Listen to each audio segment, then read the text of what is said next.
नमस्कार।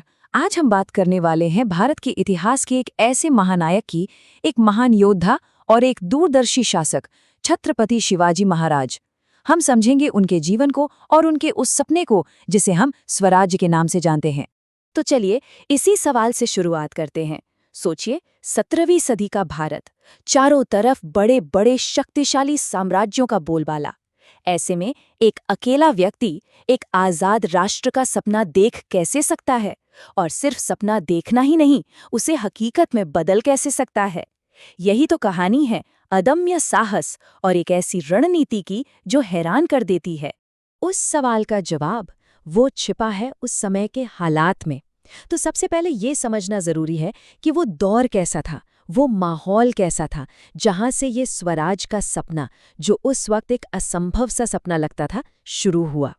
तो सवाल उठता है, ये स्वराज आखिर है क्या? देखिए, शिवाजी महाराज ने इस शब्द को एक नया मतलब दिया। ये सिर्फ पॉलिटिकल फ्रीडम या राजनीतिक आज़ादी की बात नहीं थी। नहीं, ये उससे कहीं ज्यादा गहरा था।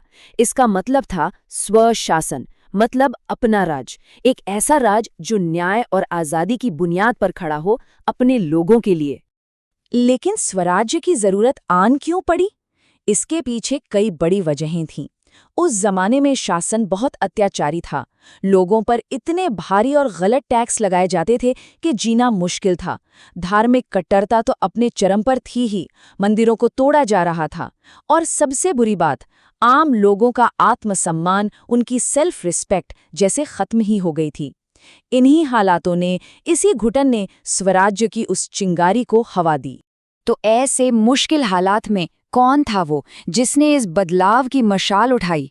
चलिए अब देखते हैं कि उस योद्धा का निर्माण कैसे हुआ, वो बना कैसे।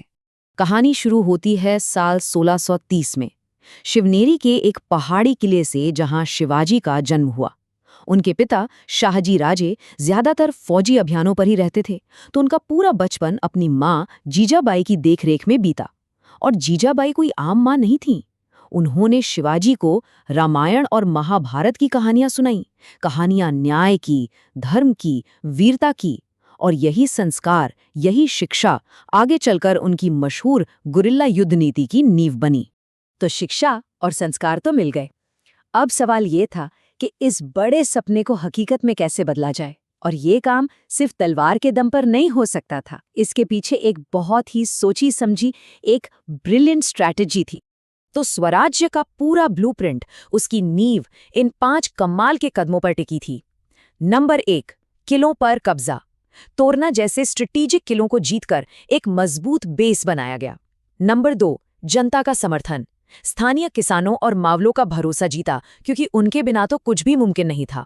नंबर 3, गुरिल्ला वॉरफेयर यानी छापामार युद्ध। अपनी जमीन के चप्पे चप्पे की जानकारी का इस्तेमाल करके बड़ी बड़ी सेनाओं को धूल चटा दी। नंबर 4, एक अच्छा प्रशासन, न्याय और सही टैक्स वाली व्यवस्था बनाई ताकि राज स्थिर रहे। और आखिर में नंबर 5, एक नेवी बनाना। सोचिए, उस जमाने में समंदर की ताकत को समझना और भारत की पहली संगठित नौसेना खड़ी करना, ये दिखाता है कि वो सिर्फ एक योद्धा नहीं, एक जबरदस्त विजनरी, एक राष्ट्र निर्माता भी थे।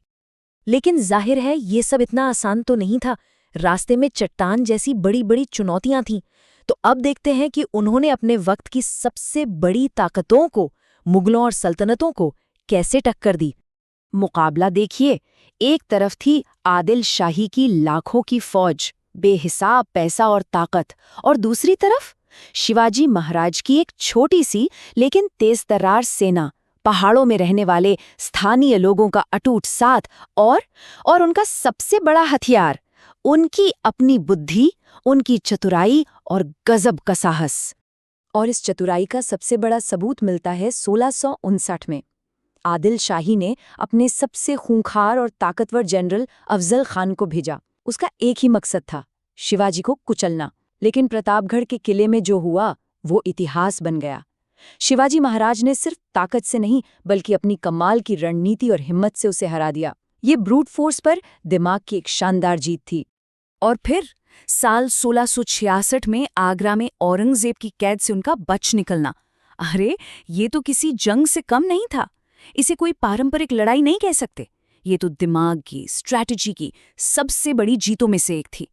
इस एक घटना ने साबित कर दिया कि शिवाजी को कैद करना नामुमकिन है और उनकी बुद्धिमानी का लोहा सबने मान लिया। तो एक योद्धा के तौर पर तो उन्होंने खुद को साबित कर दिया। लेकिन शिवाजी महाराज सिर्फ एक विजेता नहीं थे, वो एक बेहतरीन शासक और राष्ट्र निर्माता थे। चलिए अब उनके शासन और उनकी विरासत पर एक नजर डालते हैं। वो ऐतिहासिक दिन था 6 जून 1674। रायगढ़ के किले में उनका राज्याभिषेक हुआ। और ये सिर्फ कोई शाही रस्म नहीं थी, नहीं, ये स्वराज्य की औपचारिक घोषणा थी। पूरी दुनिया को ये ऐलान था कि अब एक संप्रभु, एक आज़ाद राज्य की स्थापना हो चुकी है और यहीं उन्हें छत्रपति की उपाधि मिली। अब राज तो बन गया, पर उसे चलाएगा कौन? इसके लिए उन्होंने एक कमाल का सिस्टम बनाया, अष्टप्रधान मंडल। इसमें 8 मंत्री होते थे, बिल्कुल आज के कैबिनेट की तरह। एक प्रधानमंत्री था, एक वित्त मंत्री, एक विदेश मंत्री और यहाँ तक कि एक मुख्य न्यायाधीश भी। ये दिखाता है कि उनकी सोच अपने समय से कितनी आगे थी। तो सवाल ये है कि उनका शासन किन उसूलों पर चलता था? क्या थे उनके राज के स्तंभ? सबसे पहला, सबके लिए बराबर का न्याय, चाहे कोई भी हो। दूसरा, टैक्स उतना ही जितनी फसल हो, किसानों पर कोई बोझ नहीं। तीसरा, और ये बहुत जरूरी है, महिलाओं और हर धर्म का पूरा सम्मान। और उनकी सेना को सख्त आदेश थे कि किसी भी आम नागरिक, किसी भी औरत या बच्चे को कोई तकलीफ नहीं होनी चाहिए। फिर तारीख आती है 3 अप्रैल 1680 की। सिर्फ 50 साल की उम्र में रायगढ़ किले में उनका देहांत हो गया। उनका जीवन भले ही लंबा नहीं था, लेकिन जो नींव वो रख गए थे वो इतनी मजबूत थी कि मराठा साम्राज्य उनके जाने के बाद भी सदियों तक फलता फूलता रहा। तो आखिर उनकी असली विरासत क्या है? जमीन का कोई टुकड़ा या एक साम्राज्य? नहीं, उनकी असली विरासत है आदर्शों का साम्राज्य, साहस, न्याय और आत्मसम्मान का साम्राज्य। वो लोगों के दिलों में आज़ादी और स्वाभिमान की वो लौ जला गए जो आज भी हमें प्रेरणा देती है। और आखिर में उनका पूरा जीवन हमें एक ही बात सिखाता है, अगर इरादा पक्का हो तो दुनिया की कोई भी मुश्किल, कोई भी बाधा बड़ी नहीं होती।